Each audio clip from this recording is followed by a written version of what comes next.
I have imposter syndrome.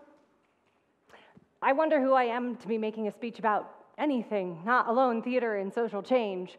I don't think that I have directed enough shows, taught enough classes, had a legitimate enough acting directing career, or actually, I don't think I'm smart enough to be talking about any of this.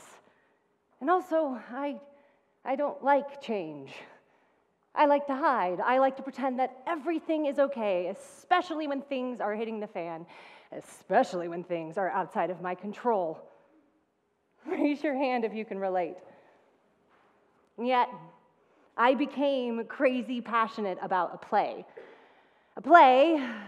that spoke to me in this time of political unrest, a play that is about doing the unthinkable when thing hits the fan, not because it's easy, but because a human life is worth saving. This play showed me a lot.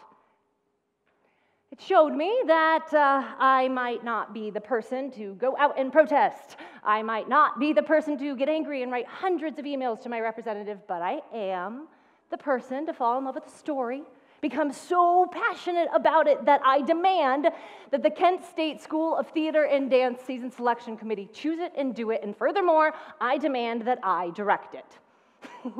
It started in 2015. I was actually the chair of the Kent State School of Theater and Dance Season Selection Committee, and I was listening to NPR, and there was a conversation about whether or not the United States should take in Syrian refugees. Does this sound familiar? Later that day, I went back to my office, and I read a play called Irina's Vow by Dan Gordon. This play is about Irina Gut, a 17-year-old Catholic girl who saved 13 Jews by housing them in the basement of the German Nazi commandant that she worked for. Irina witnessed firsthand the mass genocide of Jews in a Polish ghetto, and when she saw this, she vowed that she would save anyone that she could. One day, a character in the play named Helen came to her and begged her to take in her husband, who was also a Jew. Irina and the 11 Jews already in hiding realized that they had to take him in. During the NPR radio program, there was a conversation, and they were letting us know that the United States had denied and did not take Anne Frank's family in. After reading the play, I realized that we, as people and the United States, have not learned to take care of our fellow human man. And I stormed into that meeting, and I said that it was our moral responsibility to do this play, because the message of this play was needed now more than ever. And the crazy thing is when I picked this play back in 2015, I had no idea how poignant the conversation would be to the current political times when it was produced and performed in October of 2016. Because you know what? The message of this play is one of hope, change, how one person can make a difference, and how it is our job as humans to take care of each other, regardless of nationality, religion, sexual orientation, or color. Doing this play reminded me that theater has the power to be a mirror to society and can raise questions about actions of governments, groups of people, and individuals. It can give voice to the voiceless, unveil truths forgotten, and can challenge the way things have always been done. Theater not only has the potential to spark conversation and investigation of a given content of a play or musical, but it can take it a step further and create awareness that can lead to change and action. And these actions have been small, some inspired by love and hope, while other actions have been riotous. Theater that inspires change has its roots in the ancient plays of the Romans and the Greeks. In Elizabethan time, Shakespeare was ripe with political commentary. Early realism was created by authors who challenged the political and social norms. In the early 20th century, art was creating such a splash that riots broke out. The play, The Playboy of the Western World, incited a riot in Dublin in 1907 because it was offensive to public morale. Daniel Huber's opera, La Muette dei Portici, ended up creating a riot because its plot was about how the common people stood up against a tyrannical ruler. And in America in 1937, the musical Cradle Will Rock was shut down because its pro-union plot was too radical, but with the help of the common people, they found a way to perform it anyway. Theater within the last 30 years has continued to create change. Plays such as Tony Kushner's Angels in America has humanized the gay experience and brought to light the AIDS epidemic. Eve Ensler's play, The Vagina Monologues, has raised over $100 million to end violence against women and girls through benefit performances.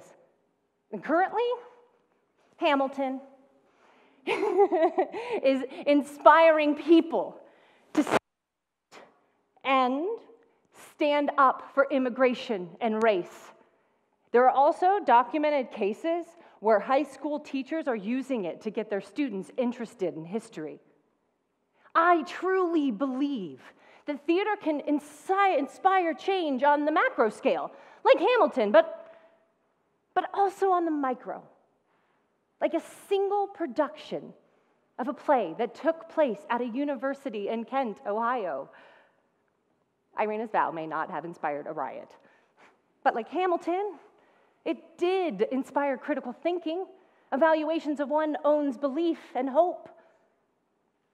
The impact that it had at Kent State in October of 2016 was unlike anything I have ever experienced. It started first with the cast and the design team. We spoke for hours about what it meant to be a hero, but also what it meant to be a Nazi, and how we all hold the potential of both inside of us. And then it became about the production itself. In directing it, I chose to direct it in the round, allowing the audience not only to witness the play, but witness each other witnessing the play. It allowed them to hold each other responsible, not only for what they were seeing, but what they were doing with the information received.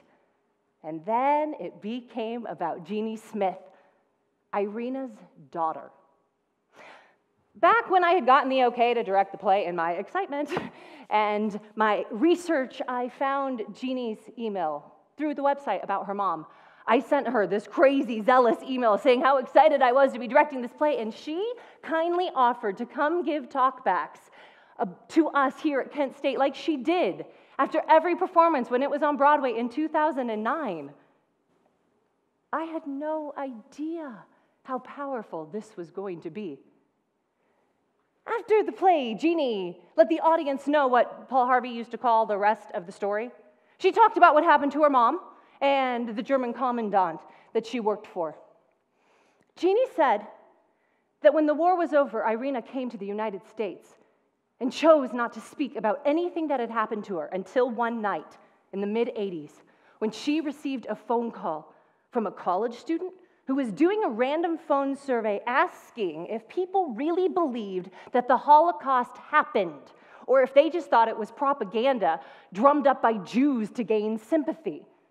Jeannie said that when Irina, her mom, got off the phone after giving him a piece of her mind, she said, quote, "In my remaining silence, I have let the monsters win," end quote.